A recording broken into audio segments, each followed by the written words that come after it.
80-85% కాలువలతో పండించుకోలేదు. మరి ప్రపంచమే అబ్బురపడేలా కట్టిన కాళేశ్వరం ఇంతగా వివాదాలకు కేంద్ర బిందువు కావడానికి కారణం ఏమైందమ్మా? ఏమైంది? కాళేశ్వరానికి ఏమైంది? కాళేశ్వరం అంటే ఏంది?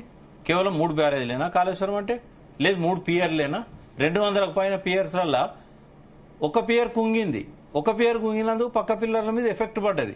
నేనైతే 100% అది విధ్వంసం అంటున్నా. ఎందుకంటే ఫస్ట్ ఎఫ్ఐఆర్ అదే చెప్తున్నది. ఎఫ్ఐఆర్ మీద కుట్రనా దీని వెనుక? అంటే కుంగడానికి పేలుడు వల్ల జరిగిన నష్టానికి తేడా ఉంటది.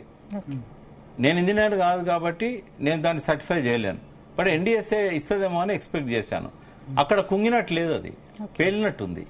శబ్దం కూడా కుంగితే వచ్చే శబ్దం వేరు, పేలితే వచ్చే శబ్దం వేరు. ఆ రాత్రి ఇంజనీర్ ఇచ్చిన కంప్లైంట్ ఏంటంటే పెద్ద శబ్దం వచ్చింది.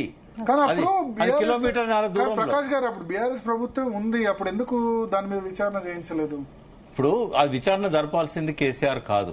ఆయన పోలీస్ కంప్లైంట్ ఇచ్చాడు, ఇంజనీర్లను పంపించాడు. వాళ్ళు కదా డిసిషన్. అప్పుడు కోడ్ వచ్చింది కదా, రాలేదండి. షెడ్యూల్ వచ్చింది. కేసీఆర్ చేసిన పెద్ద తప్పది.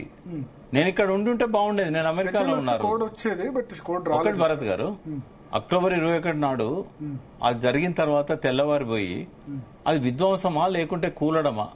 ఒకవేళ కుంగింది అనుకోండి, ఒక భరోసా ప్రజలకు ఇవ్వాల్సిన ముఖ్యమంత్రి గారు ఆ ఎలక్షన్ షెడ్యూల్ మొత్తం ఆయన మాట్లాడలేదు. అది 100% తప్పది. ఆయన ఇరిగేషన్ మినిస్టర్, మనం ఇంకొక నీటిపారుదల శాఖ మంత్రిని బ్లేమ్ చేయలేం మనం. ఆయన సైలెన్సే ఈ మొత్తం కుంపం ఉంచింది. ఆ ఒక్కటి ఆయన రెక్టిఫై చేసుకుంటే గవర్నమెంటే పోకపోతుంది. ఇప్పుడు ఏంటి కేసీఆర్ కమిషన్ ముందు హాజరైతే పరిస్థితి ఎలా ఉంటుంది? ఏముంటదమ్మా? ఏముండదు. ఆయన మీద వచ్చిన అభియోగాల మీద అడుగుతారు, ఆయన జవాబు చెప్తాడు. ఇప్పుడు ఎట్లుంటదంటే ఇంజనీర్లు చేయాల్సిన పని ముఖ్యమంత్రి మీద దోస్తే నమ్ముతాడా పీసీ ఘోష్ గారు? నేను తొందర పెడతా అంటే తొందర పెడితే నువ్వేం చేస్తున్నావు? నువ్వు ఇంజనీర్ కదా. చర్చలో మనతో పాటు అద్దంకి దయాకర్ గారు జాయిన్ అయ్యారు. దయాకర్ గారు